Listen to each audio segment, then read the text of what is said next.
Bienvenidos. Muchas gracias por estar aquí. Hoy nos juntamos para un acto muy especial, pero lo primero es dar el agradecimiento a vosotros por estar aquí, por acompañaros en esta semana absolutamente de locura, en esta semana en la que todos quedamos mal con todos porque no podemos ir a todo.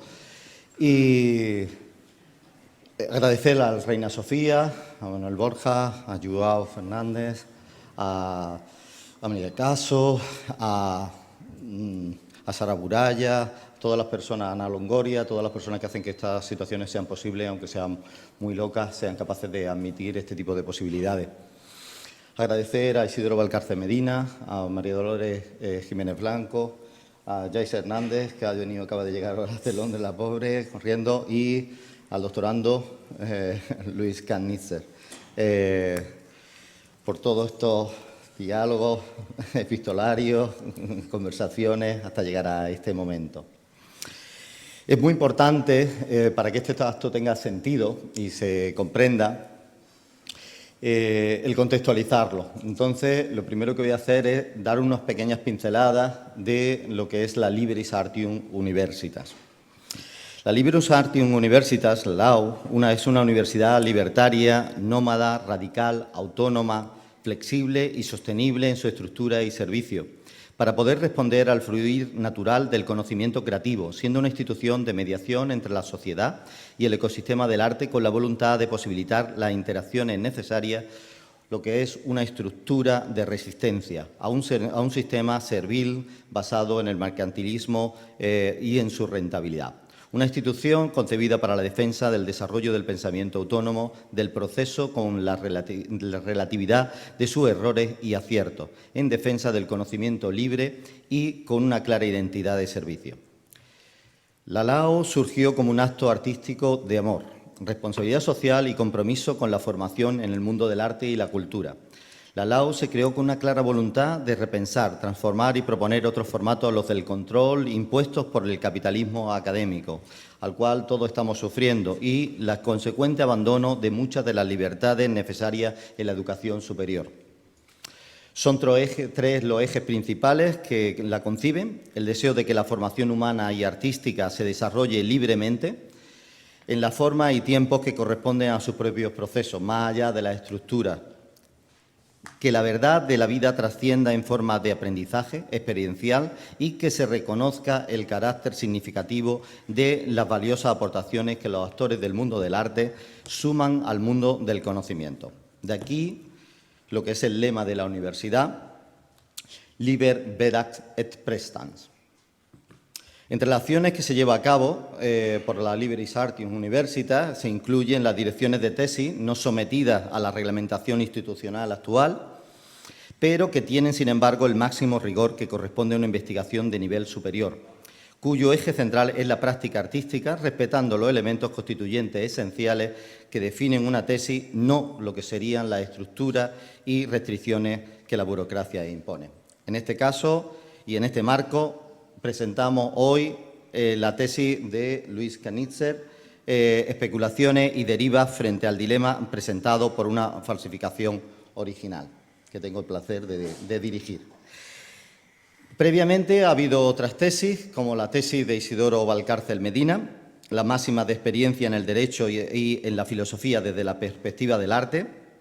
Se defendió aquí en el Museo Reina Sofía en 2017 y que tenemos el placer de que hoy Joao Fernández le hace entrega del título de doctor a Isidoro Valcárcel Medina. Por favor.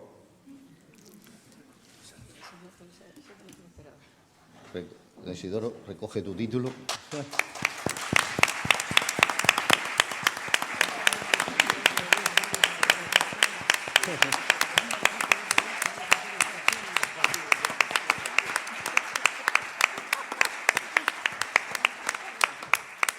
En el mundo de la academia las tesis son unipersonales y en este caso la primera tesis de la historia que se hace en pareja, se construye en pareja y se defiende en pareja, la llevaron a cabo Llorenç Barbé y Montserrat Palacio con el título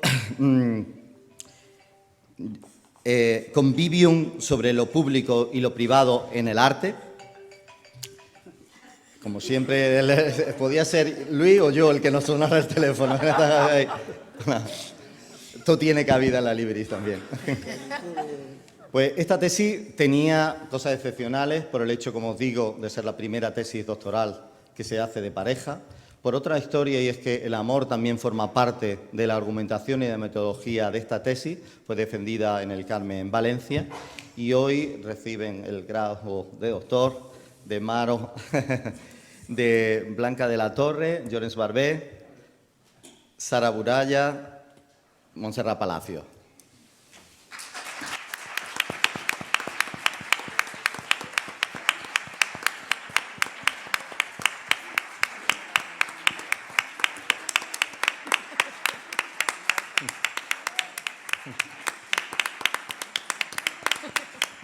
Bueno,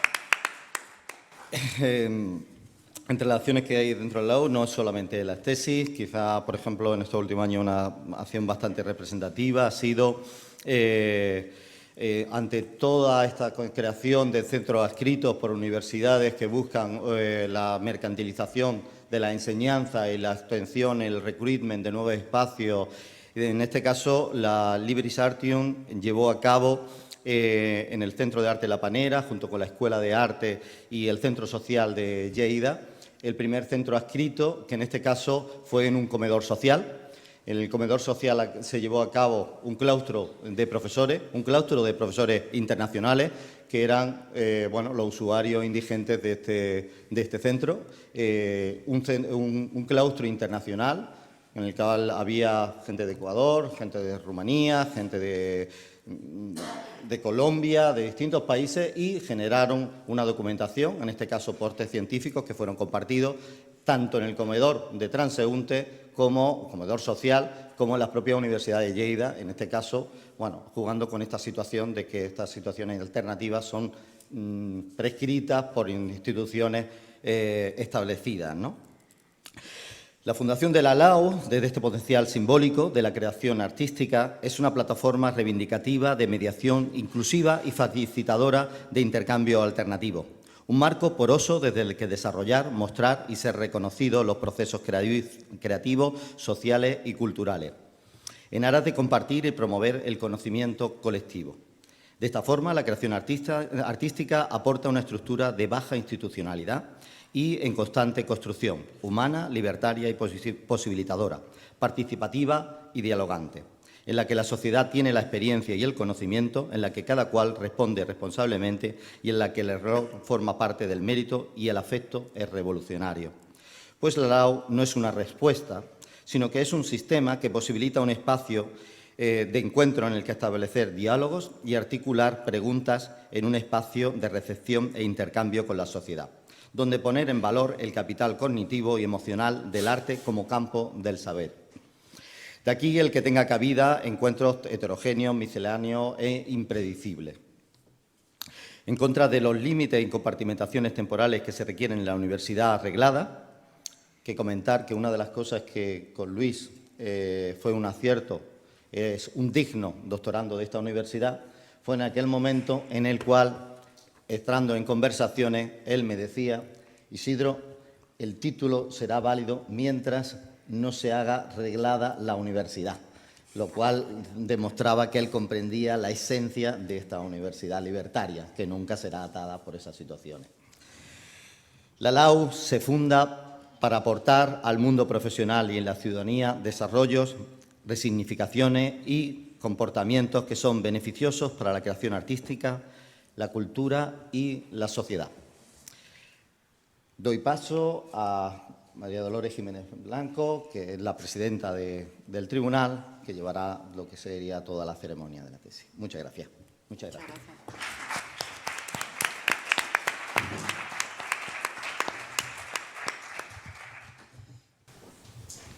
Muchas gracias, Isidro Valcárcel Medina. Vamos entonces a dar paso. Ay, muchas gracias por bajar la luz también. Vamos a dar paso entonces al acto de la lectura, de la defensa de la tesis doctoral que se presenta en la Liberis Artium Universitas, con sede hoy, como es esta universidad nómada, con sede hoy en el Museo Nacional Centro de Arte Reina Sofía, por la cual don Luis Kamnitzer presenta la tesis titulada Especulaciones y derivas frente al dilema, presentado por una falsificación original. El protocolo del acto es como en el de las tesis, digamos, regladas. Vamos a seguir exactamente el mismo orden. Le vamos a dar primero paso al doctorando para que exponga los contenidos de su tesis y defienda lo que cree que hay de valor en su trabajo doctoral. Después tendremos la palabra sucesivamente, primero la secretaria del tribunal, Yaiza Hernández Velázquez, después el vocal del tribunal, Isidoro Valcárcel Medina, y cerraré yo misma como presidenta del tribunal. Finalmente, le volveremos a dar la palabra al doctorando, a Luis Kamnitzer, para que haga sus comentarios. Si es posible, le diría que contestara a los tres en conjunto.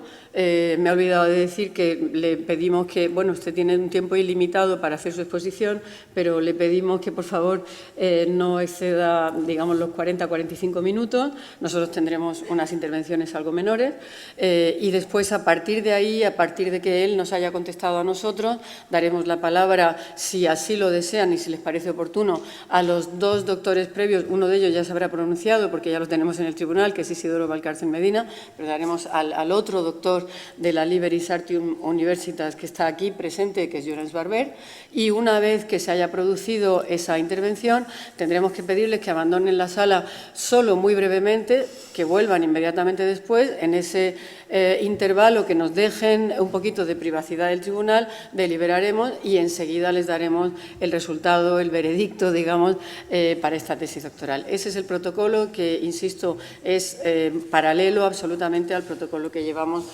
todos los demás. Por supuesto, en el caso de Llorens Barber, como es una tesis hecha a dos, pues es evidente que los dos, es la tesis de Llorens y es la tesis de Montserrat, con lo cual cualquiera de los dos o los dos pueden usar la palabra en ese turno que abriremos después de las intervenciones de los miembros del tribunal y de la respuesta del doctorando, ¿vale? Entonces, sin más, pasamos ahora ya, les damos otra vez la bienvenida y pasamos ahora ya la palabra al doctorando para que haga uso de su turno y nos presente y defienda su trabajo doctoral. Muchas gracias. Navegué 8 décadas sin título académico, o sea que técnicamente soy un virgen académico y esto, si sale, me hará semivirgen, supongo. Bueno, desde Hipócrates en adelante, los estudiantes de medicina y los médicos se someten a códigos éticos rigurosos y tienen cursos especiales en donde se discute qué es lo que está permitido y qué no en su profesión. El desacato ético conduce al retiro del título y a la prohibición del ejercicio. La lógica atendible en todo esto es que el médico interviene en el cuerpo de otras personas y que, por lo tanto, hay cosas que puede hacer y cosas que no. El ejemplo establecido por una ética médica es compartido por otras profesiones con cursos en los cuales se discute la importancia de evitar daños al cliente, los conflictos de interés y la eliminación de la corrupción en las actividades correspondientes al oficio. Extrañamente, todo esto está ausente de los estudios artísticos, institucionales, a pesar de que el artista interviene en la mente y las emociones de su público y a veces también en su cuerpo. La producción del arte tiene implicancias éticas, comerciales y ecológicas y, sirviendo a una estructura de poder económico, son pasibles de tener consecuencias sociales. Al trabajar con la comunicación, se presentan distintas alternativas con respecto a la coherencia, a la credibilidad y al servicio de los mensajes. En el campo del arte no hay reglas fijas o legislables, con los fantasmas de la censura, el dogmatismo y el mercenarismo servil siempre presentes. La misión de todas las instituciones pedagógicas es preparar al estudiante para que pueda desarrollar una perspectiva crítica, sin adoctrinamientos y dentro del cual el sentido común pueda ser aplicado con rigor y coherentemente con una visión sobre la misión de la buena ciudadanía. Podemos afirmar en cuanto a la educación artística, entre comillas, que no hemos sido exitosos, que el arte como disciplina está separado de la educación, es la prueba. El arte es una forma de pensar, de plantear y de resolver problemas, y la educación debería ser absorbida y condicionada por él. Desde este punto de vista, me he propuesto, ya desde el inicio de mi carrera, vislumbrar el papel de la ética en este proceso artístico educativo. Uno de los problemas aquí es el énfasis en la originalidad y la autoría. Desde la década del 70 he ensayado diferentes ejercicios cuestionando estos temas. En los últimos 3 años he extendido este planteo a estudiantes de 4 universidades de arte de diferentes países. Ofrecí una copia de mi firma con una serie de preguntas sobre el tema para que abordaran la temática desde sus propias convicciones y creatividad. El presente trabajo entonces recoge especulaciones y derivas en torno al dilema ético presentado por los conceptos de autoría y originalidad bajo el título de falsificación original, la metodología. Para este estudio he optado por utilizar un ejemplo basado en una obra mía concentrada en ese epítome de la autoría que es la firma del artista. Quiero ver cómo se puede disolver o abandonar la conexión con el autor. Quiero convertir mi firma en un nexo con la autoría de los demás para llegar así a distintos grados de apropiación determinados por el nuevo autor. Por un lado, los participantes trabajan libremente con mi firma para producir lo que quieran. Por otro, tienen que escribir un ensayo en el cual discuten las implicaciones éticas, incluyendo las referentes a la identificación del autor. Hasta la fecha, el proyecto fue ejecutado en Tegucigalpa, en Honduras, Montevideo, Uruguay, Georgetown, Texas y en Granada, España. El objetivo del proyecto es concientizar a los participantes con respecto a su propia posición ética frente a la producción artística. Hay muchos factores que se toman por hechos o como incuestionables. Se asume, por ejemplo, que las técnicas empleadas en la producción del arte son de dominio público y que lo que importa no son ellas mismas, sino lo que se hace con ellas. Sin embargo, esto no es tan simple. El invento de la pintura al óleo es atribuido a Jan van Eyck alrededor de 1450. Parece que primero Van Eyck no quiso compartir su secreto técnico y lo asoció con su obra. De acuerdo con esta posición, todos los pintores subsiguientes, incluyendo a Velázquez y Rembrandt, serían epígonos de Van Eyck. Pero cambiando la posición, si no es la técnica lo que determina la propiedad intelectual, no sería la forma de ver. Tenemos entonces a Filippo Brunelleschi, quien inventó el dibujo de perspectiva en 1415. Aquí entonces, tanto Masaccio como Leonardo y Miguel Ángel serían artistas derivativos de Brunelleschi. Ambos puntos de vista son coherentes con las leyes que hoy día rigen para las patentes en distintos países y que, llevados al extremo, presentan situaciones absurdas. Cuando la compañía británica Vantablack creó un pigmento negro que absorbe el 99.96% de la luz, el artista Anish Kapoor se aseguró el derecho de su uso exclusivo para producir sus obras de arte. El acto de Kapoor creó escándalo y antipatía y, como respuesta, otro artista británico, Stuart Sample, creó y comercializó el rosado más rosado, un pigmento de alta saturación. Es de libre adquisición en el mercado, con la excepción de Kapoor. Los que lo compran tienen que certificar que no son Kapoor o que lo compran para él. En este proyecto parto de la firma como símbolo de la propiedad individualista del autor. Trato de desintegrarlo al distribuirlo entre una cantidad de nuevos autores. El proceso, en cierto modo, es fútil, ya que se desarrolla dentro de una sociedad construida sobre premisas opuestas a mi intención. La sociedad capitalista posee suficiente cantidad de anticuerpos como para absorber el resultado dentro de estas premisas sin necesidad de cambiar sus productos o las premisas. Tarde o temprano, las obras antiarte siempre terminan enriqueciendo el acervo artístico. Hipótesis. ¿Cuándo una falsificación se convierte en original y un original en falsificación? ¿En dónde radica la originalidad de una obra? ¿Qué pasa cuando el aura de una obra no solamente no es visible, sino que es temporariamente ignorado? Son preguntas y examinaciones que hacen que algunos cuadros de Rembrandt se pasen viajando de la sala al depósito de los museos, vuelta a la sala y vuelta al depósito, solamente en base a las declaraciones de algunos entendidos. Las movidas raramente se justifican por algo tangible y la condición de original o falsedad en estos casos es algo que preocupa más a los estudiosos y al mercado que a los artistas. En esta tesis partiré de un trabajo que hice en 1971, hecho con mi firma como obra de arte. En otras palabras, me salté el proceso de la producción de obras de arte en el sentido tradicional y fui directamente al alma de la obra.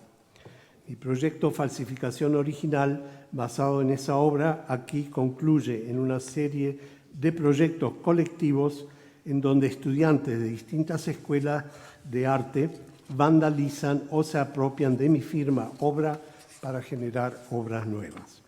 Esto, a su vez, propone la dificultad de identificar la autoría del producto final. Por un lado, la obra origen simboliza la esencia de la autoría.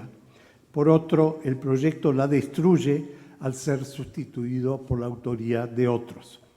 En el proyecto, los participantes no solamente tienen que producir su obra, sino también discutir por escrito una serie de temas referentes a la ética, no solamente en referencia al procedimiento, sino también a las implicaciones que me corresponden como proponente del proyecto. Fundamentación teórica. Comenzando en 1971, he vendido mi firma por centímetro o por pulgada, de acuerdo a las unidades utilizadas en el mercado en que se ofrecían las obras. Acá hay un ejemplo. En su momento, la obra no tuvo éxito comercial y a lo sumo lograba alguna sonrisa. Tanto que en 1980 me hice hipnotizar para averiguar si en lo más profundo de mi ser había tratado de hacer una obra en serio o en broma. Bajo hipnosis me hice regresar y proyectar a distintas edades para confirmar la seriedad del proyecto. El origen de la obra inicial proviene de dos consideraciones. Una es la vieja tradición de calcular el precio de pinturas por medio de puntos que corresponden a centímetros cuadrados y en donde el artista tiene un valor por punto estimado por el mercado. De acuerdo a la superficie del cuadro, se multiplica la cifra para calcular el precio de venta. La segunda consideración es que en el mercado del siglo XX en adelante, la importancia de la firma es mayor que el de la obra. Una obra firmada por un artista conocido vale más que esa misma obra sin firmar o firmada por algún desconocido. Frecuentemente, debido a la multiplicación de los medios empleados, la autentificación de la obra viene separada de ella y queda documentada en un certificado. Por lo tanto, la importancia del producto artístico abandonó el territorio físico de la obra, pasó a radicarse en la firma y a viajar con ella hacia una hoja de papel independiente. Estas realizaciones me llevaron a saltear la parte engorrosa de producción de la obra e ir directamente al grano.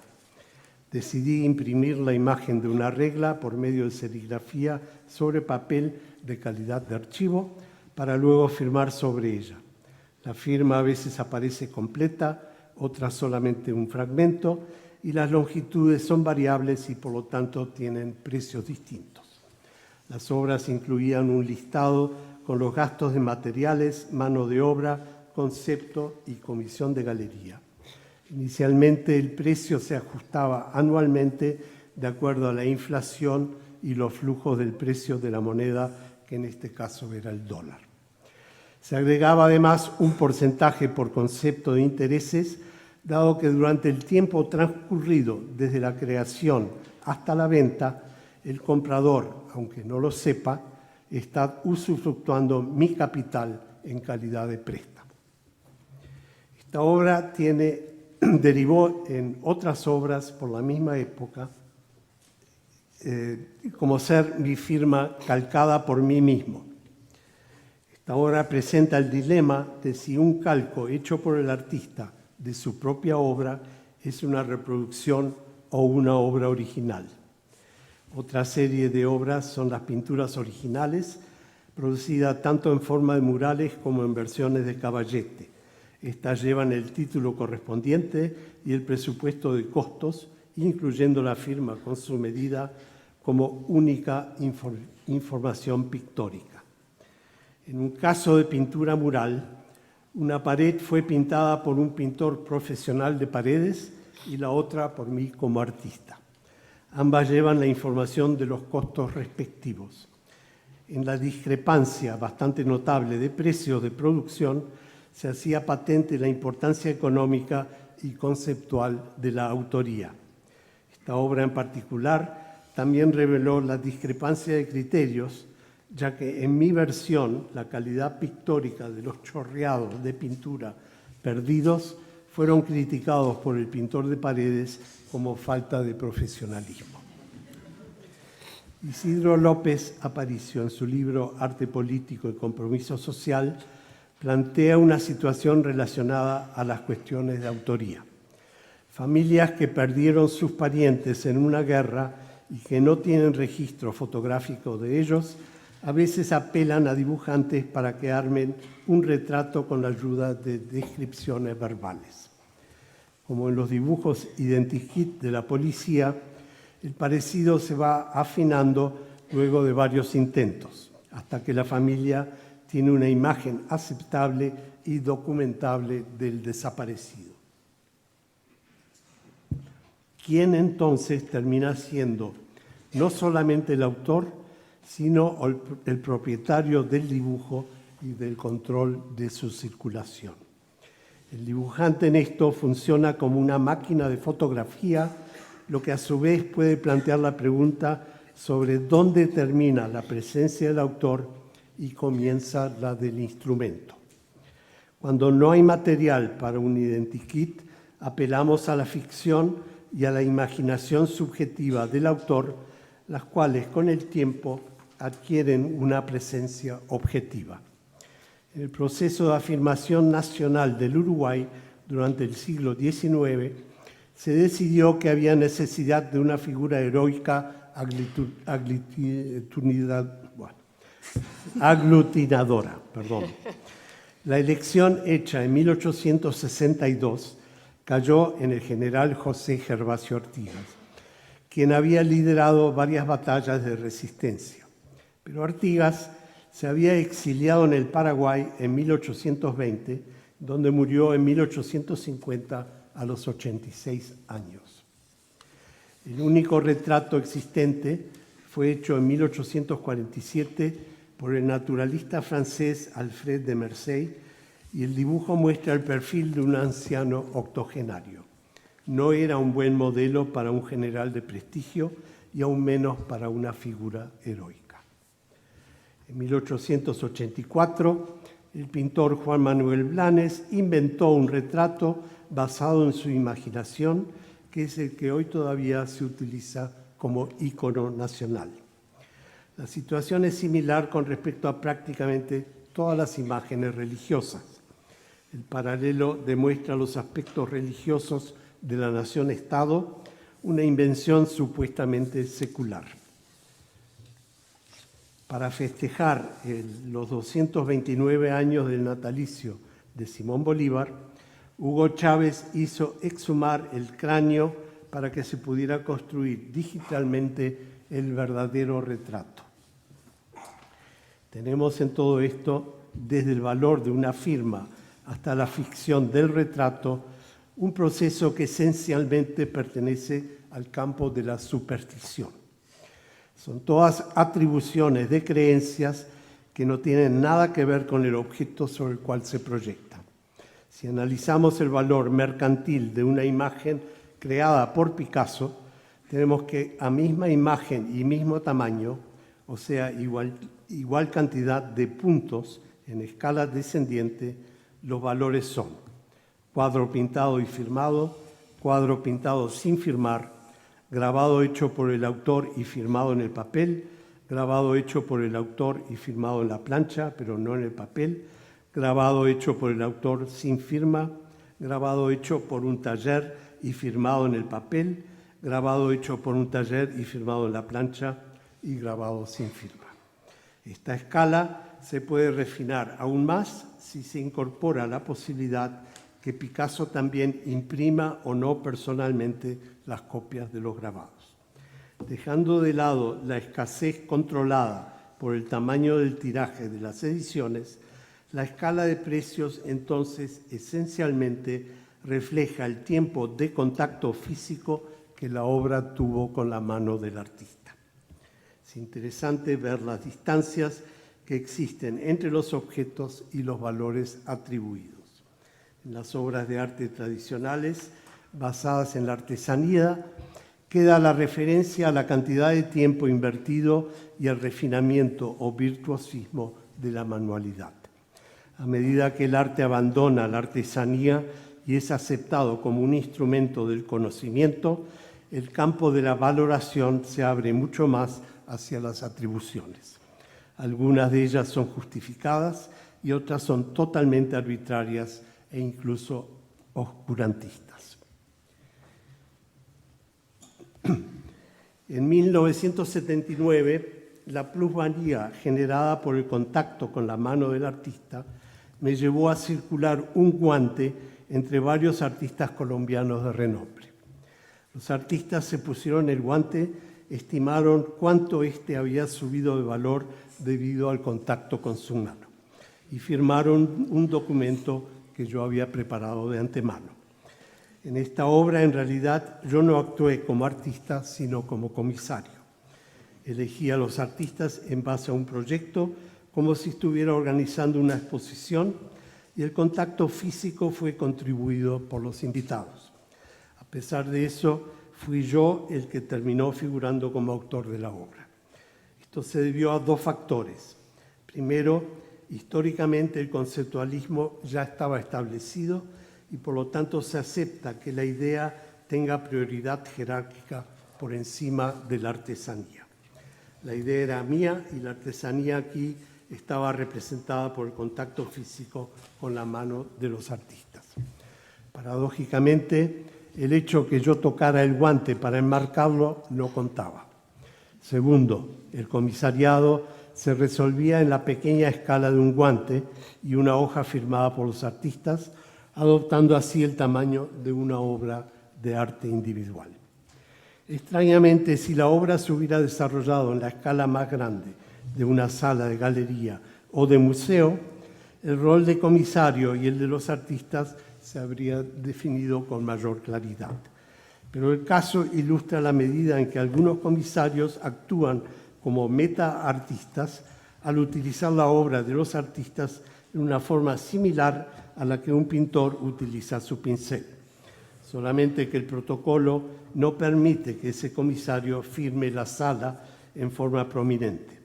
Los puntos de precio que ocupa una firma en un cuadro, unos 10 o 15 según cómo firma el artista, una vez llevados a la escala de una sala de exposiciones, darían una firma de un tamaño suficientemente contundente como para que el público sienta que el signo interfiere con la obra expuesta. Conclusión. Falsificación original, entonces, pretende relativizar el papel de la autoría por medio de la presentación de dilemas éticos y creativos. Son dilemas sin solución, dado que muchas situaciones son simbióticas y también por las contradicciones inherentes al sistema socioeconómico y cultural en el que vivimos. Cada interpretación o trabajo ejecutado con mi firma pasa a ser una obra individual de quien la elabora. Las ambigüedades posibles se refieren fundamentalmente a la ubicación de los derechos de autor. Pero una vez que el proyecto es ejecutado en una serie de instituciones, el conjunto termina adquiriendo un nuevo carácter autónomo cuya autoría revierte en mi persona.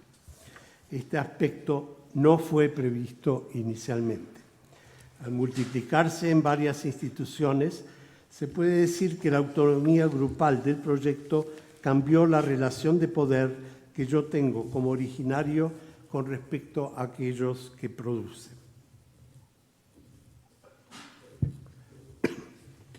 En el conjunto, terminamos con ejemplos particulares y no con una obra colectiva. En este cambio cualitativo, creado por la cantidad, el que quizás sea una de las fallas de muchas de las manifestaciones del artivismo de los años 60 y 90 y del arte de práctica social del presente. A pesar de pretender una activación y concientización colectiva, el trabajo final siempre parece redundar en una promoción personal del artista originario, ya sea como creador de juegos o como buen jugador de los juegos creados por otros, que es una de las maneras en que podemos dividir a los artistas.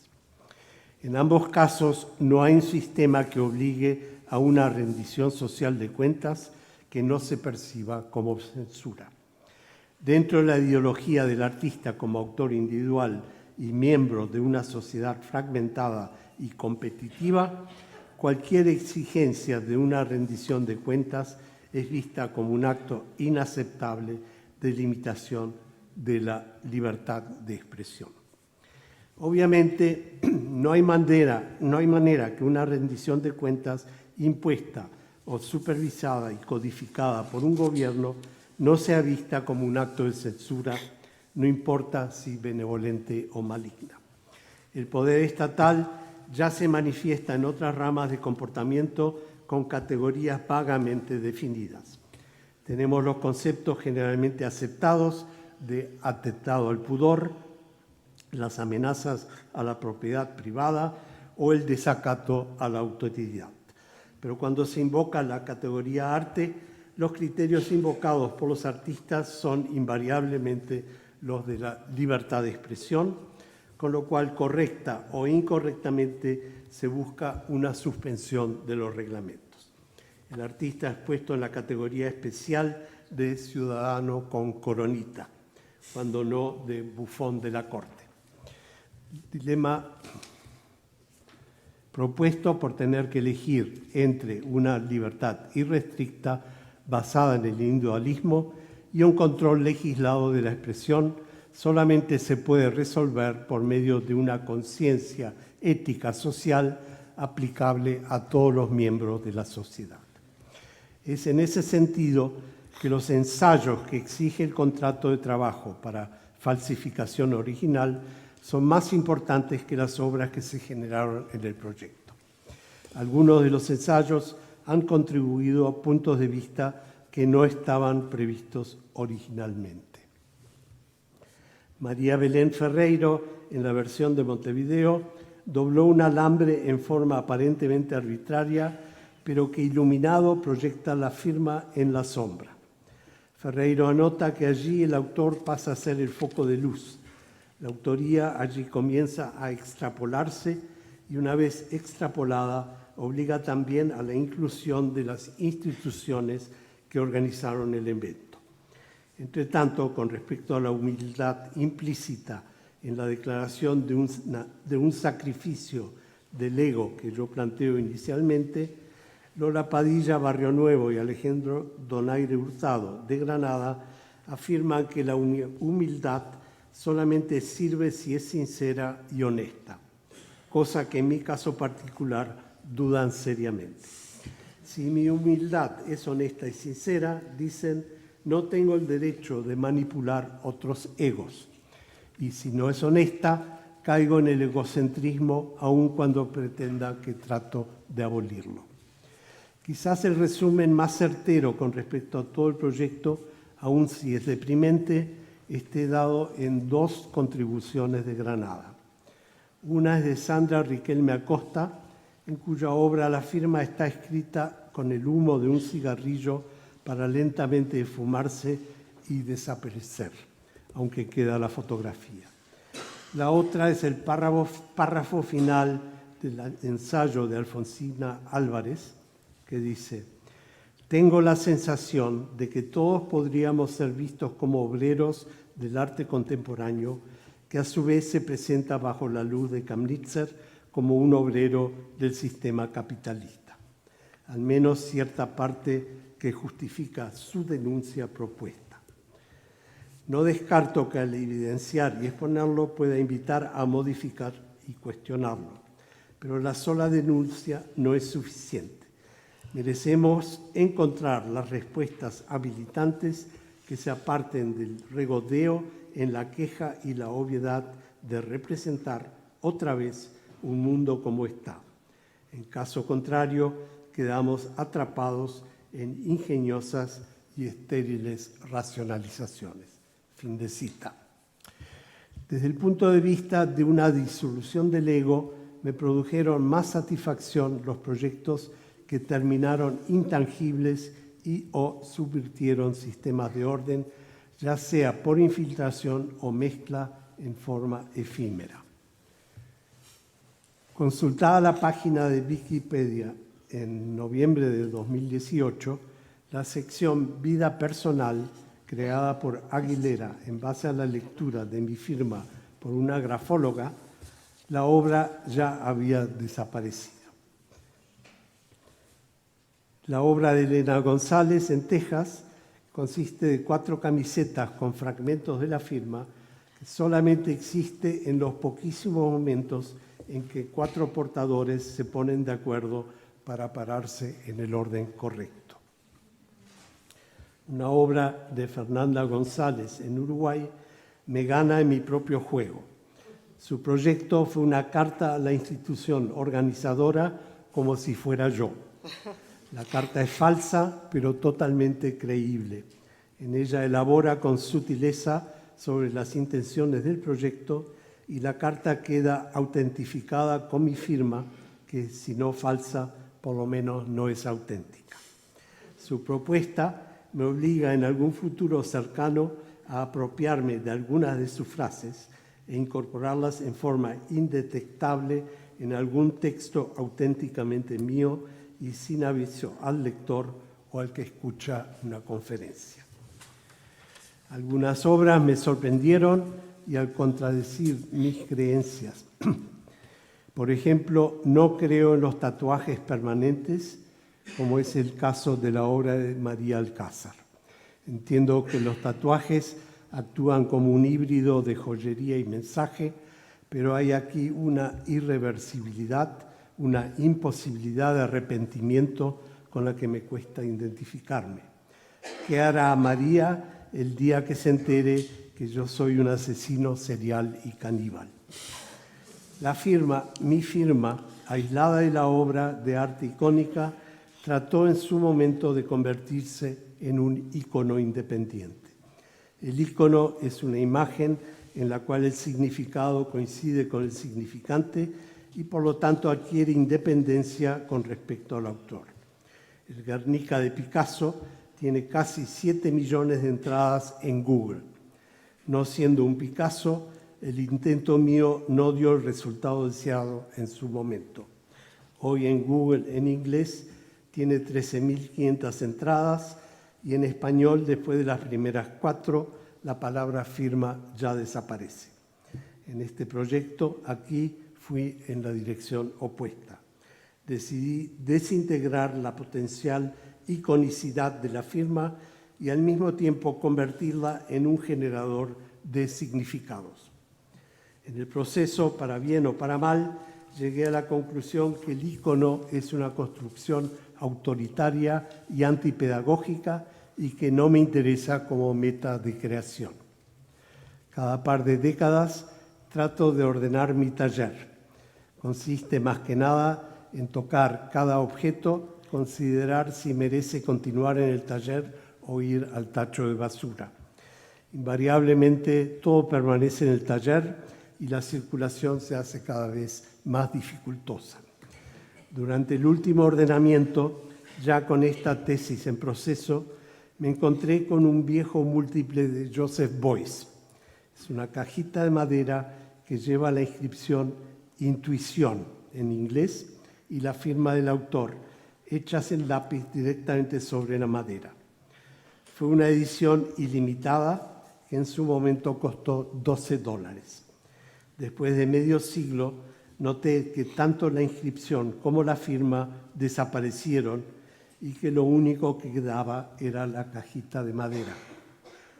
Pensé primero en tirarla a la basura, luego tuve una idea mejor y esta vez con tinta, para asegurar la permanencia, escribí Intuición y la firmé Luis Kamnitzer.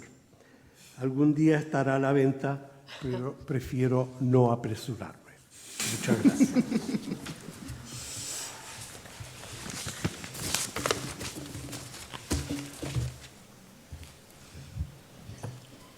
Muchas gracias, señor Kamnitzer.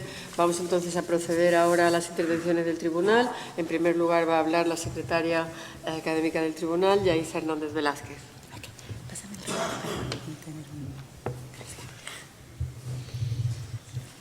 Okay. Muchísimas gracias, Luis. Es realmente un honor contribuir a, por lo menos en parte, desvirgarlo a estas alturas de la vida.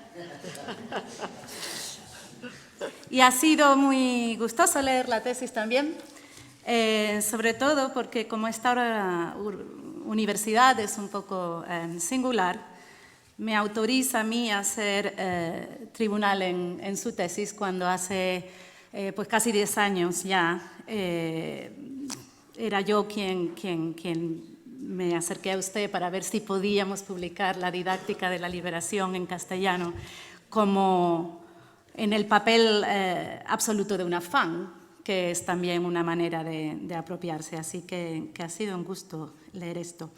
Se me ocurría que hay una pregunta como necesaria en todos los tribunales de tesis, que en este caso se antoja bastante cómica, que sería ¿cuál es la contribución original al conocimiento?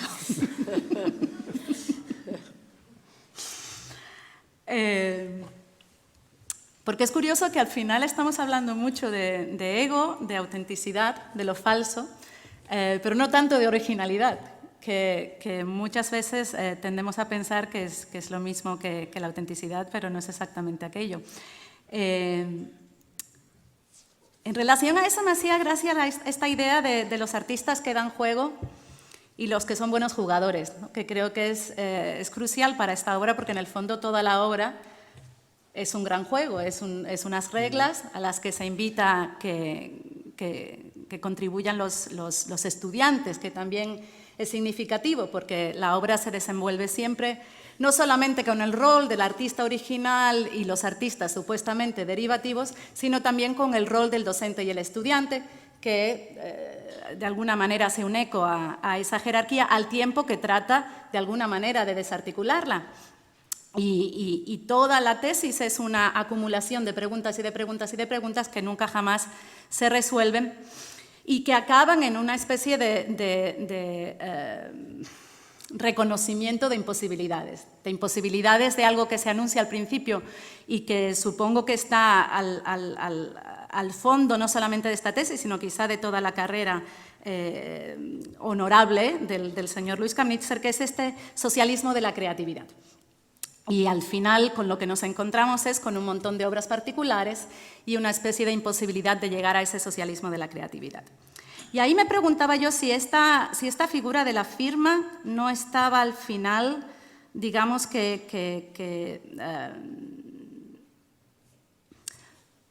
esta idea del dar juego y de los que juegan. Y a mí me recordaba un libro muy petardo que nos hacían leer en la carrera, en el que se distinguía entre las obras autográficas y las obras halográficas, los lenguajes del arte, que algunos habrá tenido que chupar también aquí.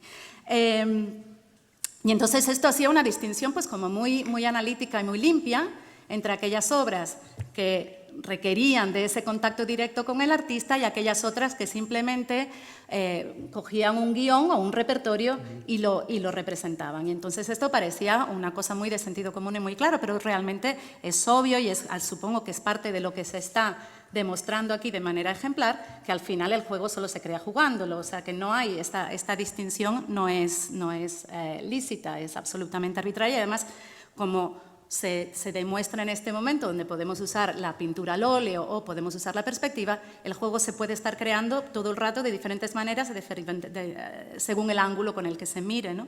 Pero claro, la firma ahí pues al final es como este elemento que al tiempo se ridiculiza pero cementa esta idea tan persistente, ¿no? del artista autográfico, del que no puede ser sustituido realmente por nadie, que al final, por mucho que se imposte, siempre reaparece, ¿no? de alguna manera.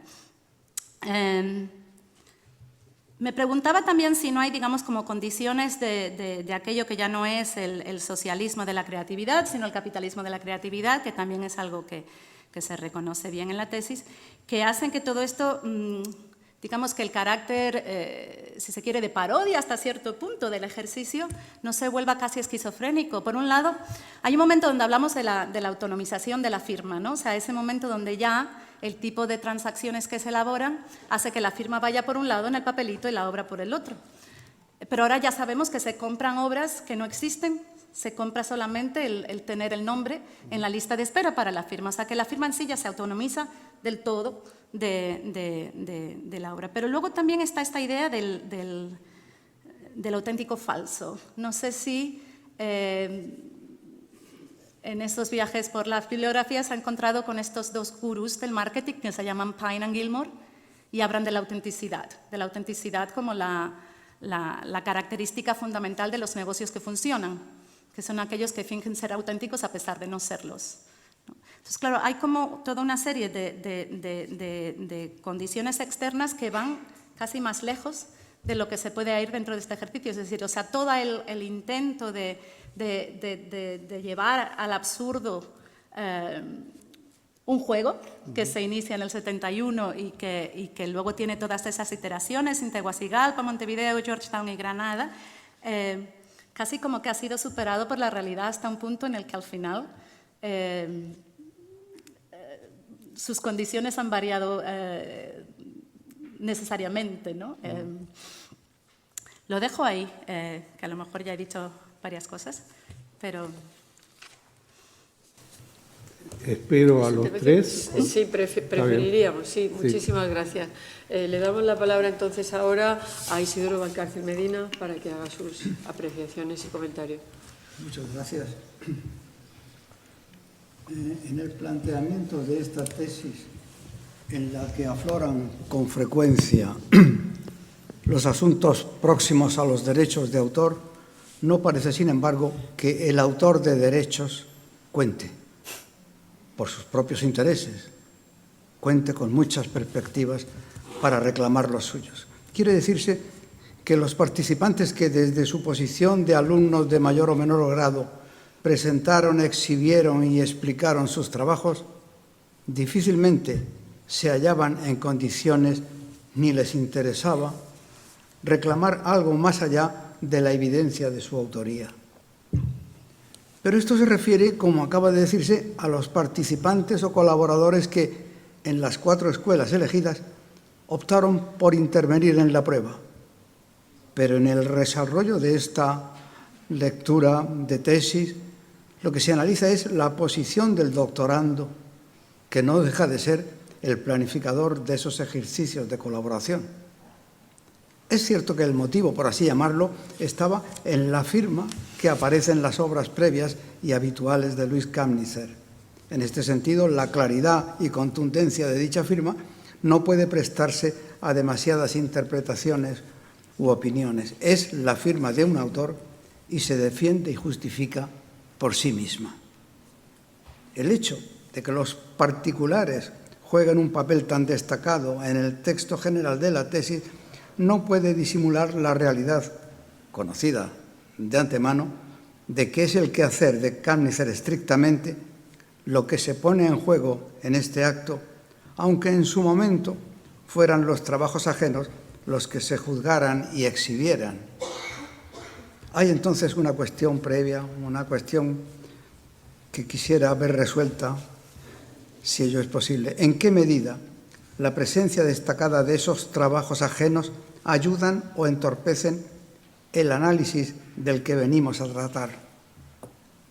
Y como se aborda muchas veces en el texto de la tesis, ¿en qué forma la firma y la personalidad del ahora doctorando aflora o se disipa entre todo lo dicho? En principio, parece que el protagonismo de la firma hace destacar la identidad de su representado, pero por otro lado, arriesga someterlo a un exagerado peligro de menoscabo.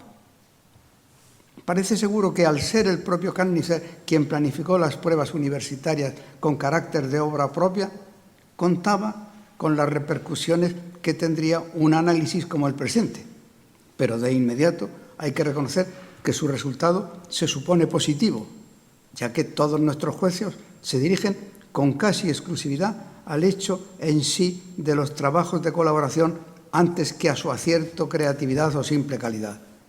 Y en ese sentido, el planteamiento de la tesis es exitoso en su peculiaridad. Y la peculiaridad es uno de los valores destacados en el mundo de la expresión artística. Por lo demás, no desconozcamos que en un riguroso y responsable análisis es siempre el enseñante el que se aprovecha de los enseñados de una u otra forma.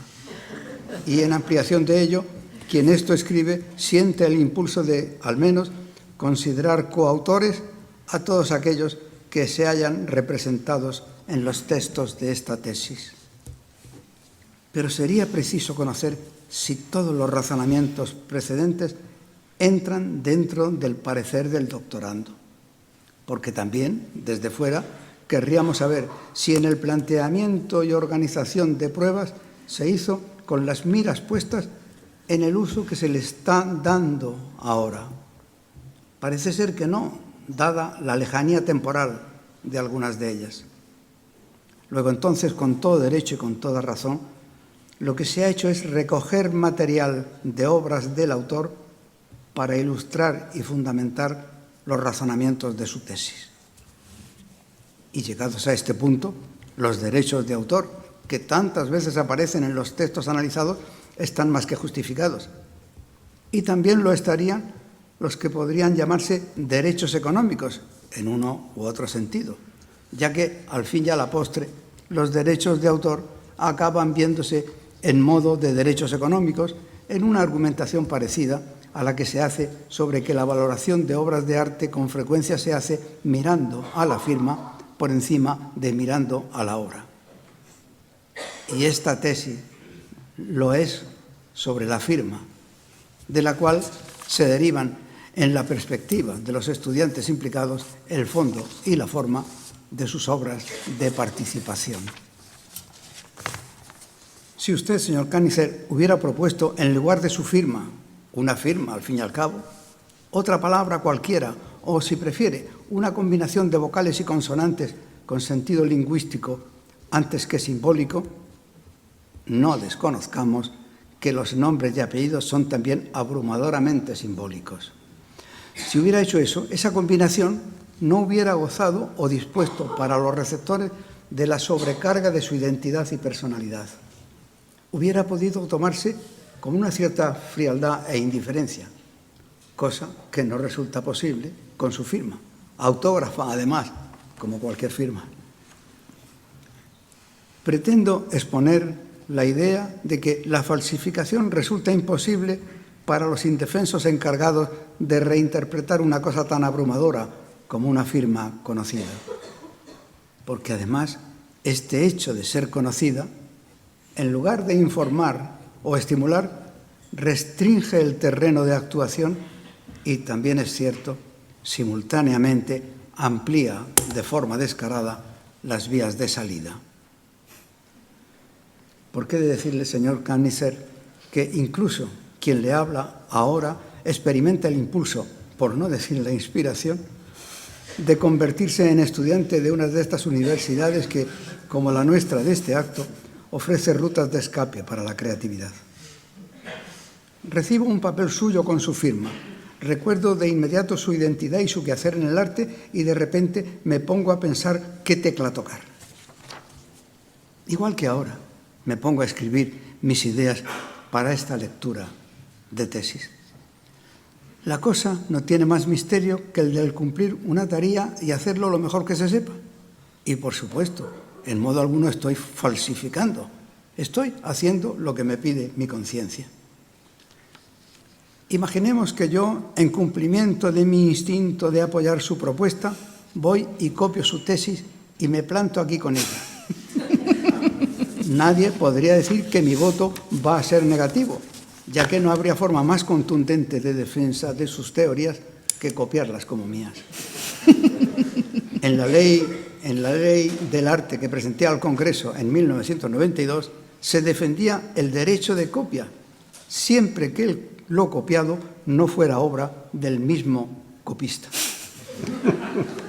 Me parece, en este sentido, que su proyecto falsificativo, perdón por el vocablo, no deja de proporcionar un impulso creativo, que es de lo que se trata, parece ser, en o para una universidad libre y artística, como es la LAU.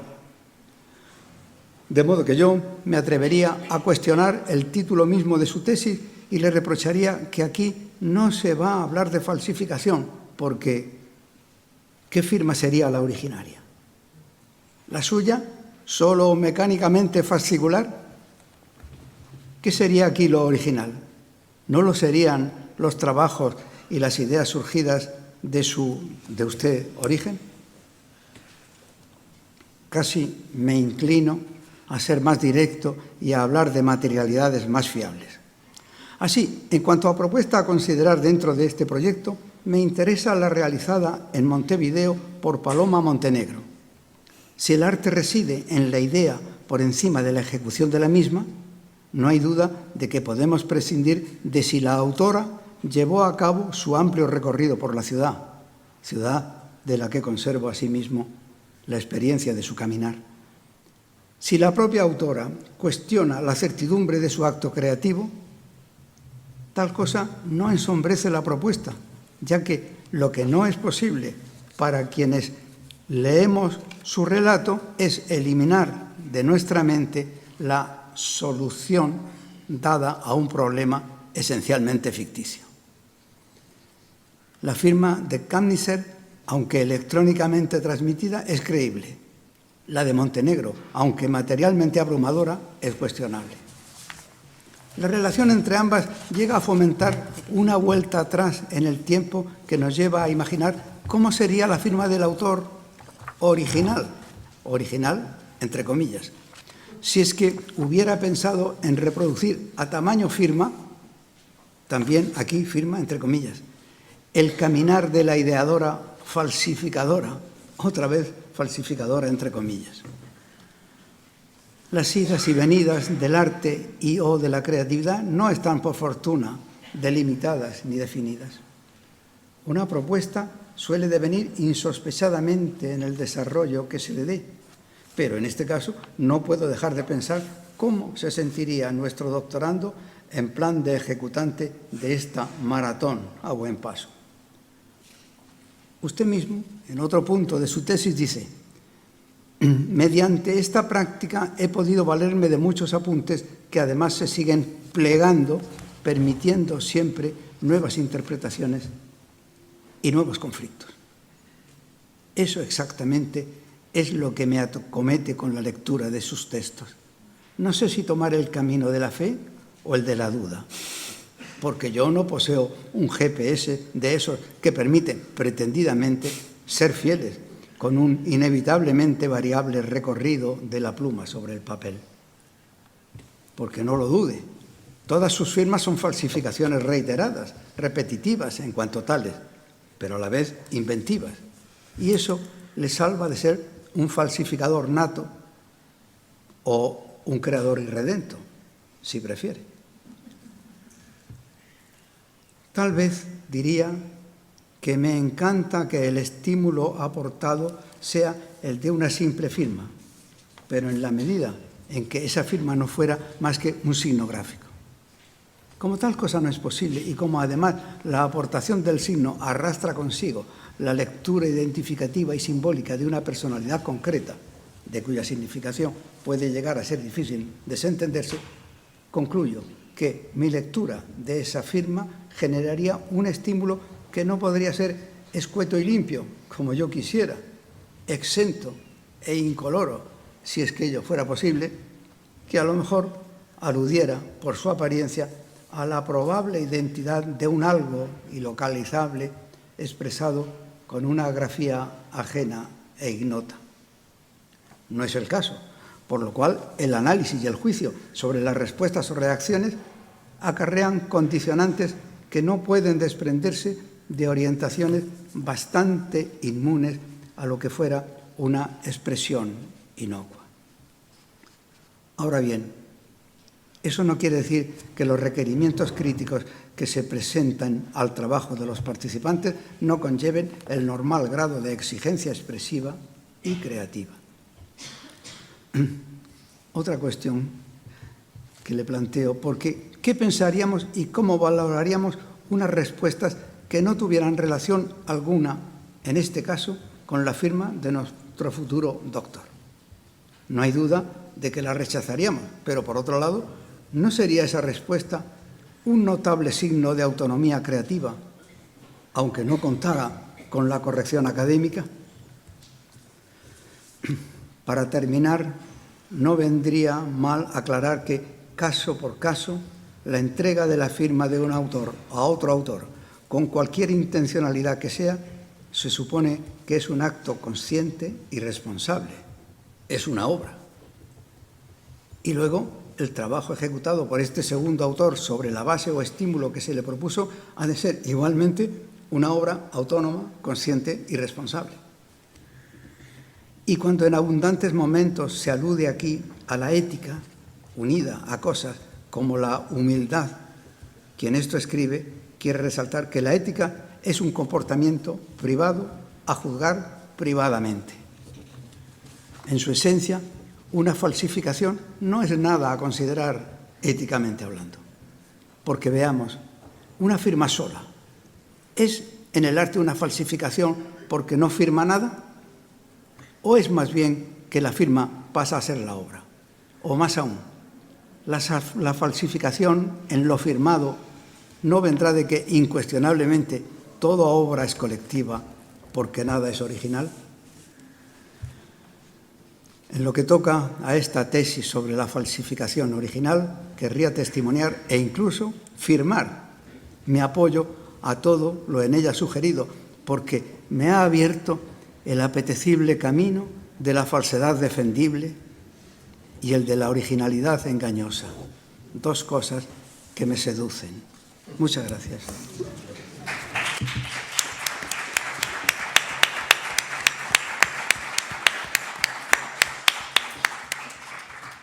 Muchísimas gracias, Isidoro Valcárcel Medina. Me toca ahora el turno de palabra. Quiero empezar por agradecer, como suele hacerse también en las defensas de tesis en la facultad, la invitación, la consideración que me ha hecho el director de la tesis para hacerme partícipe de este acto y, por supuesto, también quiero agradecer a Reina Sofía que nos acoge esta tarde aquí y al autor de la tesis, Luis Kamnitzer, por habernos brindado la oportunidad de disfrutar de la lectura de este trabajo que a mí realmente me ha planteado muchísimas muchísimas dudas razonables, como muchísimas ideas que me gustaría seguir en el futuro, pero sobre todo me ha hecho disfrutar muchísimo de una propuesta absolutamente libre, que creo que es de lo que se trata.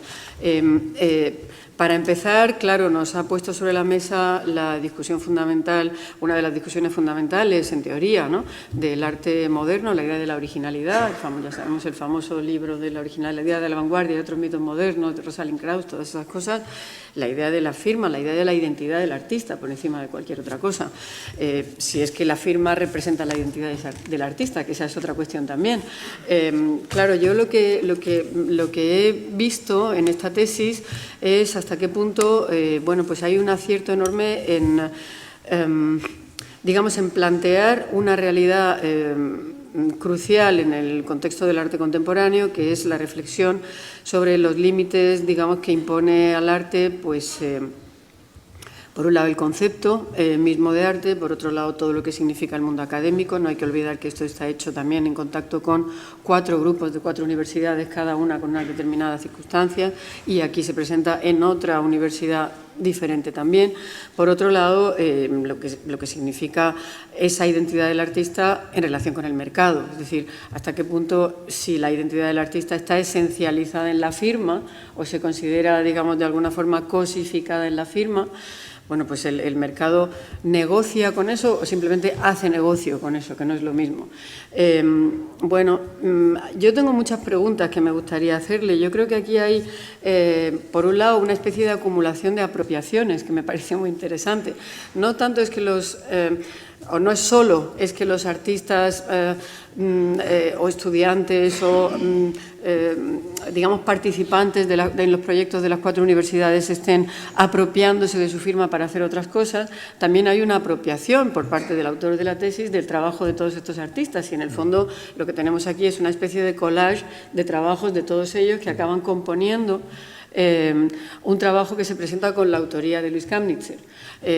Creo que ahí también hay una cuestión muy interesante, ¿no? Me parece que hay una especie de archivo de todas las variedades de apropiación posible, de un lado y del otro, y creo que eso, pues eso, plantea una riqueza de lecturas muy interesante. Claro, yo, después de hablar Yaiza Hernández Velázquez y después de hablar Isidoro Valcárcel Medina, todo lo que yo diga es en realidad completamente anecdótico, pero a mí me parece que esas son las cosas que más me han realmente estimulado en la lectura de la tesis. Creo que pues está hablando continuamente de la idea de fingir, de la idea de pretender, desde el minuto 1, desde esa primera carta que aparece en el pórtico, digamos, de la tesis, en el que se habla de que esta tesis se presenta en tanto en cuanto no es una tesis, digamos, oficial, y en tanto en cuanto la universidad también es una universidad que no está acreditada, así se dice especialmente. Es decir, estamos continuamente en el territorio de digamos, de la apropiación, del fingimiento, y eso me parece especialmente atractivo porque, bueno, tantas veces se habla de hasta qué punto en el arte hay, bueno, una parte muy importante de actuación, y efectivamente en el campo de lo conceptual pues todavía muchísimo más, ¿no? A mí lo que me ha parecido interesantísimo es ver hasta qué punto, y es una pregunta que me parece que no tiene respuesta, ver hasta qué punto, en medio de todos estos juegos, se está planteando, por un lado, digamos, yo creo que ya se ha dicho varias veces, la disolución de la autoría, o por otro lado se está entronizando la autoría. Por un lado se está pensando en despiezar esa firma y por otro lado todo gira en torno a la firma, todo se hace a partir de la firma, todo se hace para darle más visibilidad a la firma, encontrarla de otras maneras, hacerla de otra forma. Entonces estamos todo el tiempo jugando en ese territorio, en esa especie de filo de la navaja de queremos disolver o queremos, por el contrario, entronizar la firma. Creo que ese es el asunto, por eso, efectivamente, el propio título de falsificación original, que es en sí mismo, efectivamente, un oxímoron, pues contiene, digamos, todo el asunto. Yo, por lo demás, me ha gustado mucho una palabra que se ha utilizado aquí, que creo que es mucho más interesante que la de originalidad, que es la de peculiaridad. Creo que ese es un concepto clave, a lo mejor, para entender todo lo que estamos haciendo hoy, esta tarde aquí. Me parece que es todo peculiar, me parece que es peculiar la tesis, que es peculiar este acto, que somos peculiares todos nosotros en este momento haciendo todo esto, y creo que eso es, bueno, pues lo que más tenemos que agradecer, yo creo, hoy. Por lo demás, también hemos hablado antes, incluso de entrar en este acto, del dilema también irresoluble y de los problemas que plantea el concepto de ética relacionado especialmente con la idea de pureza, y efectivamente si nos metemos además en conceptos que tienen que ver con lo político, con lo económico, etcétera, etcétera, me parece que nos metemos en terrenos muy pantanosos y muy complicados, pero quiero resaltar la idea de que esta tesis se presenta sobre todo, pues eso, como un ejercicio que lo que hace es poner sobre la mesa muchas más preguntas que respuestas, y en ese sentido me parece que es un éxito. Es decir, cuando las tesis cierran todo, pues al final lo que ocurre es que empobrecen a los que las leen. Cuando abren muchas ventanas, me parece que nos dejan mucho territorio para seguir avanzando. Yo creo que aquí, además, me da la impresión de que, bueno, lo que se recoge es el ejercicio que se ha hecho, aparte de la introducción, las conclusiones, la bibliografía, todo muy pulcramente organizado, irreprochable en su selección y en todo. Cuando aquí se habla de 4 universidades concretas, tengo la impresión de que es simplemente, pues porque se ha detenido en un determinado momento, pero que podría seguir ampliando esta tesis y podría seguir haciéndose mucho más. Y probablemente algunas de las preguntas cambiarían y algunas de las insinuaciones de respuesta quizá también. Entonces, la única pregunta que se me ocurre hacerle, tener la osadía de hacerle, es ¿qué cambiaría a partir de aquí? ¿Qué otras cosas cree que podrían hacer? O qué, no sé, qué cambiaría también de algunas de las no tanto de las respuestas, sino de las, digamos, de las posibilidades que le han planteado los artistas que han trabajado con usted en este proyecto, en el que yo también creo que el problema o el asunto de la relación entre docente y estudiante también es complicado. No sé hasta qué punto hay una jerarquía, hasta qué punto hay una camaradería, hasta qué punto hay otras relaciones posibles, ¿no? Pero sí me gustaría pensar eso, que a partir de aquí, ¿cómo lo seguiría? ¿Qué otras posibilidades ve en este proyecto? Ya lo dejo aquí y le doy la palabra al doctorando para que nos responda, si puede ser, a los 3 en conjunto. Bueno, cada pregunta merece otra tesis. Pero yendo de atrás para adelante. Yo no sé, primero, cuando hice el proyecto o los proyectos, la tesis no estaba en el horizonte. Y creo que la tesis cambió todo, porque en el fondo lo que ahora hice es lo que quise que los estudiantes hicieran con la firma. O sea, me estoy apropiando del trabajo de ellos para hacer esta tesis. Y de golpe todo ese trabajo se convirtió en mío y se plantea quién tiene los derechos de autor de esto, si ellos o yo. La otra pregunta es sobre la relación de enseñante. Yo no tuve relación con ellos, fue todo prácticamente por correo. Entonces no hubo interacción, fue literalmente lanzar la firma. Los profesores a cargo de los estudiantes eran el vehículo y no sé qué relación había ahí. Había ciertas condiciones que había que cumplir y punto. Entonces la originalidad de la firma, contestando a Isidoro, era artesanal. O sea, la firma original es la que yo tuve contacto físico y en el momento que fue electrónicamente era ya una falsificación, que después siguió siendo elaborada, digamos, y no falsificada. Y dentro de todo esto había volviendo a contestarte a ti, al ser un artista con mi edad, la firma fue acumulando un cierto poder. Y ese poder es lo que permitió el dar o transmitir o compartir el poder con otra gente. O sea, si yo este proyecto lo hubiera hecho cuando tenía 20 años y empecé a más o menos exponer, no hubiera pasado nada, nadie se hubiera interesado en trabajar en esto y el proyecto hubiera muerto.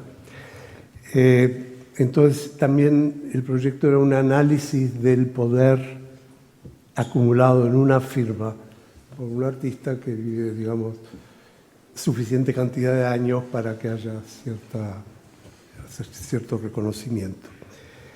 El asunto es que en el fondo a mí no me interesaba qué arte iban a hacer con el objeto originario, ¿no? Sí sabía que tenía más sentido que lo hicieran con una firma que con una palabra abstracta. O sea, había otro interés de subversión, de resistencia, de desacato, si la firma acumulaba cierto poder que una palabra normal no tendría, o que si usase el nombre de alguien famoso, pero que esa persona no está envuelta en el proceso, esa subversión no le llega. O sea, puedes insultar al rey, pero si el rey no se entera, no es un insulto. Entonces, acá sí el insulto era transmitido y tenía sentido. Pero lo importante de todo este proceso era realmente la parte de ensayos.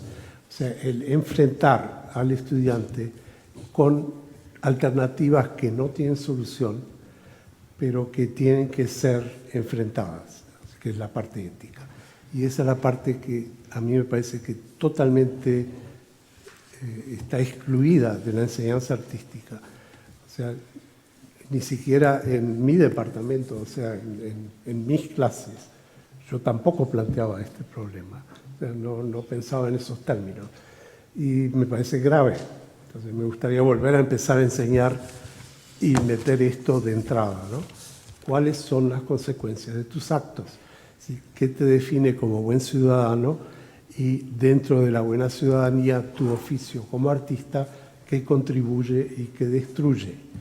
Y eso no es una pregunta que se plantea, porque el arte todavía está planteado como una actividad neurótica y supersticiosa, en la que uno ventila las angustias que uno tiene y después tiene el ibris de pensar que eso es importante para otra gente. Pero no se plantea qué va a pasar en el proceso creativo de la otra gente, y que en realidad como artista uno lo único que puede hacer es pegarle así un tinguiñazo a un individuo para que se mueva y esperar que ese movimiento mueva a otra gente, y lentamente a lo largo de varias generaciones algo puede pasar. Y ahí la firma no es solamente un asunto de propiedad y de originalidad o no, sino que también es un contenedor de tiempo. Y estamos trabajando en un arte que piensa que su reloj está basado en la vida, en el tiempo biológico del autor, en lugar de pensar en el tiempo cultural de un desarrollo de largo plazo que no tenemos idea cómo va a terminar. Y lo único que podemos hacer es éticamente tratar de mover un poquito la dinámica en la dirección que pensamos que es la correcta, pero no tenemos idea si eso va a pasar o no. Y todos los nombres famosos seguramente van a ser borrados dentro de 1000 años, o van a ser reinterpretados de acuerdo a las necesidades que haya dentro de 1000 años, que no tienen nada que ver con las neurosis del artista del día de hoy. Entonces, todo eso hace que presentar las imposibilidades que planteaba Yaiza es más importante que plantear las posibilidades. O sea, el tener un enfrentamiento constante, una distancia crítica que te permita analizar lo posible y ver sus limitaciones, y enfrentar no lo que conocemos, sino lo que no conocemos, y especular en qué direcciones podemos ir. Y ahí sí, hay buenos jugadores y hay buenos creadores de juego, y a mí personalmente me interesan más los creadores de juegos que los jugadores, pero no es un problema de jerarquía, es un problema de elección temperamental. Y el buen jugador, en realidad, al jugar, ofrece la posibilidad de generar nuevos juegos, mientras que el que crea juegos, crea juegos. Así que estamos mitad de un lado, mitad del otro. más o menos creo que de forma muy concisa e incompleta estoy contestando las preguntas. No quiero utilizar más tiempo, pero... Sí, solo quería, porque la parte pedagógica que creo que es importante en términos de esta tesis, que efectivamente es un archivo de un experimento pedagógico, pero también en relación con su carrera, ¿no? En general. Pero claro, me parece que hay algo también un poco perverso en el ejercicio, muy perverso, es decir, escríbame una carta de amor compuesta enteramente por insultos, ¿no? Y ahí os las compongáis. Es mi estilo. Claro. Y en ese sentido sí que me parece que hay algo como, ¿no? en el examinar estos ejercicios, porque hay como que en realidad los términos, no hay nadie que tampoco los rechace de plano, ¿no? Como decir, ¿cómo voy a escribir yo una carta de amor con esto? ¿No? O sea, dame cosas bonitas, que no sé. Y me interesaba también algo en este sentido, a lo mejor si podías elaborar, porque a mí me interesa algo que creo que estaba insinuado aquí también, que es esta relación entre la libertad y la autonomía, que tú señalas muy bien, o sea, este culto de la libertad de expresión como la falta de normatividad, de reglas y por tanto, la incapacidad de pensar éticamente a qué normatividad, digamos, nos someteríamos, que por otro lado es un problema, ¿no? Clásico, schilleriano, así como vamos a ser todos autónomos a la vez, etcétera, etcétera.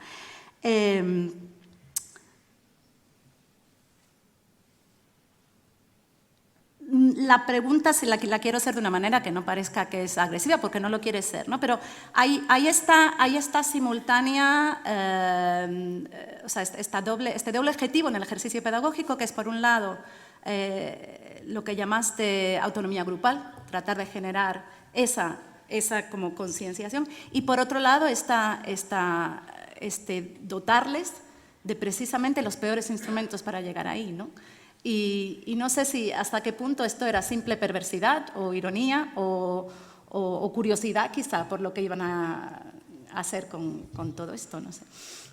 No, es más que nada un desafío, pero fíjate que en el fondo no importa si es una firma original de un artista o qué cosa se está apropiando, es decir, todos en el proceso de creación estamos redigiriendo, mascando y redigiriendo unidades culturales que nos rodean. Entonces, que esa unidad sea cómo comemos, o cómo no comemos, o cómo firmamos, o qué estilo usamos para hacer una obra, en realidad no hay mucha diferencia. La diferencia es de consenso social, pero no esencial. Entonces, al plantearlo de la manera que lo planteé, en realidad, con cierto cinismo y a lo mejor perversidad, exploté el hecho de que yo tenía el poder de lograr que un grupo de gente trabajara en este proyecto. Y que si yo era un Juan González que no tenga relación con el arte y un día voy a una escuela y digo, quiero que hagan esto, me sacan a patadas. Entonces, sí, aproveché el poder acumulado para esto, para a lo mejor falsamente compartirlo, y no importa, pero sí para desafiarlo, para enfrentar, mira, esta es la situación, ¿qué van a hacer con esto? Y qué sacan en limpio de esto para el futuro, que es lo que realmente importaba. O sea, las obras me gustaron, me sorprendieron, no me esperaba incluso el nivel de dedicación que tuvieron los estudiantes. Pero todo eso es como anecdótico y la parte importante era que les planteé determinadas dudas que de otra manera no creo que se hubieran planteado. Y esa es la parte importante. Y no era una parte de maestro-estudiante, sino dentro de un equipo cultural horizontal, cada uno tiene un momento para hablar y en ese momento yo tomé el micrófono y se lo pasé a los otros. Lo que pasa es que cuando toma ese micrófono, aunque no quiera ser, digamos, una relación maestro-estudiante estrictamente y aunque haya la distancia, digamos, física, pero sí que es verdad que se ponen unas determinadas condiciones para que se haga un ejercicio y esas condiciones son durísimas. Esas condiciones hacen casi imposible el ejercicio. Sí, pero era voluntario. Claro, y era voluntario. Sí. Entonces yo creo que ahí entra también efectivamente todo ese concepto de imposibilidad que es tan interesante, ¿no? Y y de dificultad. Es decir, bueno, usted no va a poder aprovechar nunca esto, nunca va a ganar dinero con esto, nunca va a ser suyo, y además le pido que haga un ejercicio teórico impecable y además que proponga algo más. Realmente era bastante duro, bastante duro. Y bueno, pues sí, creo que es heroico que se haya conseguido, digamos, todo esto, y creo que me da la impresión y me temo que habrá mucho más en el futuro. Entonces, bueno, pues por eso era un poco también la pregunta de, bueno, ¿por dónde puede seguir en el futuro, ¿no? Si aquí se acaba el experimento o si pueden hacerse más... No, me temo que esta tesis cerró el proyecto. Que si no hubiera habido la tesis, hubiera seguido. Claro, es la tesis la que lo cierra, ¿no? Damos entonces ahora la palabra a los otros doctores que han previamente en esta universidad presentado también su tesis doctoral, a Llorens Barber y Montserrat Palacios, que pueden intervenir conjuntamente o por separado, como prefieran. No sé si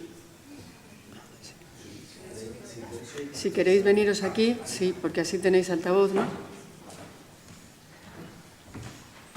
Aquí, ¿verdad? Igual ahí se me oye, ¿no? Bueno, que... primero, Eso. enhorabuena por esta tesis. También enhorabuena a vosotras y gracias, ¿no? Porque ya somos un poco más en esta universidad los que vamos ahí nutriendo un poco. Bueno, primero lo que me salta a la vista, que me parece fantástico de esto, es justo esa posibilidad de la autoría, que se queda como en ese espacio de la paradoja, del oxímoron y del límite entre lo que se puede defender o como una imposibilidad de no ser más que autor por autor. Me explico, uno no puede más que defender su obra pues por la imposibilidad de que es algo que nace de uno, nace desde lo más sincero, desde lo más honesto, desde el cuerpo, desde el gesto, y eso no se puede compartir no por otra cosa, sino porque se expresa y se comparte, pero no se comparte tan desde las entrañas, ¿no? Entonces, uno nunca deja de ser autor, por mucho que preste la firma o preste la voz o preste el gesto. Siempre va a estar el trazo del autor por imposibilidad, ¿no? Ontológica, digamos.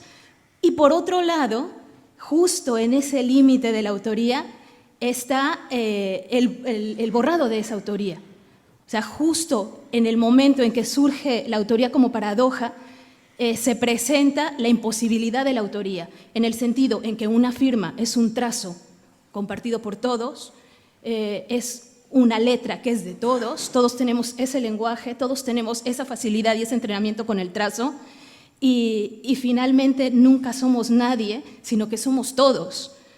Entonces es justo en ese punto donde me parece fascinante, ¿no? Como todas las cosas hermosas siempre van nadando entre lo que se es y lo que no se es. Y creo que es justo el punto de la autoría el que nos hace entrar en que todos somos uno, ¿no? Muchas gracias. Muchas gracias. Va a tomar la palabra también Llorens Barber. Sí. Bueno, pero lo mío es pura arqueología. Quizás como materia plástica, en los últimos, digamos, 50 años, hay una materia plástica que ha tomado un relieve muy especial, y es el sonido como materia plástica, lo que llamamos arte sonoro, que es un arte que no viene solo de los músicos, sino que viene de muchos artistas o de muchos, digamos, instaladores que utilizan el sonido como material. Yo vi tu firma, Luis, la vi en Facebook y la vi tripitida con diversos grados de intensidad sobre un fondo que parecía papel. Entonces utilicé las argucias de un artista sonoro. ¿Cómo suena eso? Y me puse a imitar tu firma sobre diversos fondos, diversos papeles, sobre harina de maíz, harina de trigo, sobre todo de maíz por tu procedencia americana. Y parece mentira, pero esa bandeja sobre la que estaba inscrita tu firma, esa bandeja rectangular de madera, es exactamente igual que la bandeja donde nosotros a los niños les servimos ahí la lechita nocturna. Y con un buen micrófono de contacto, haciendo tu firma, empecé a oír algo así como is.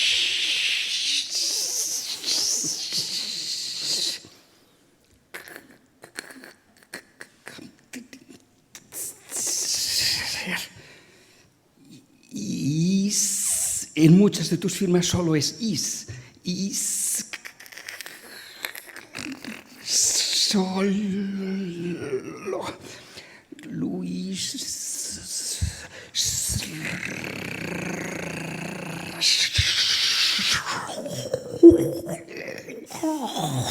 Esto me suena.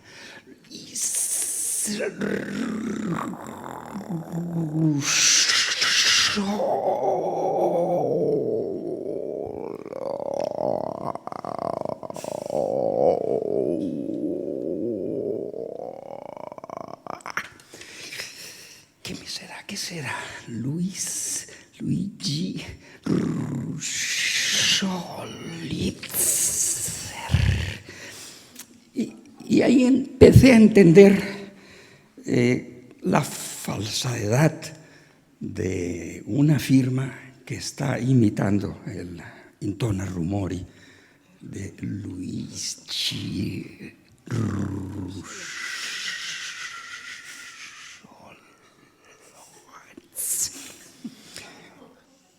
No me parece bien, demasiada cercanía. Gracias.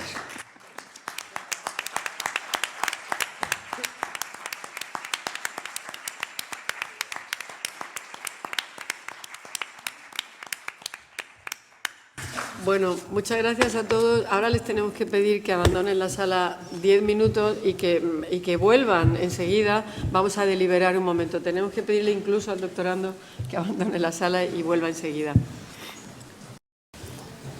Bueno, muchas gracias a todos por volver. Tenemos que decir que una vez escuchada la presentación y la defensa de la tesis que ha realizado el doctorando Luis Kamnitzer, una vez escuchado los comentarios de los miembros del tribunal, del director de la tesis, de los doctores anteriores, Llorenç Barber y Montserrat Palacios, este tribunal ha deliberado y ha acordado concederle a esta tesis doctoral la calificación de sobresaliente cum laude. Enhorabuena.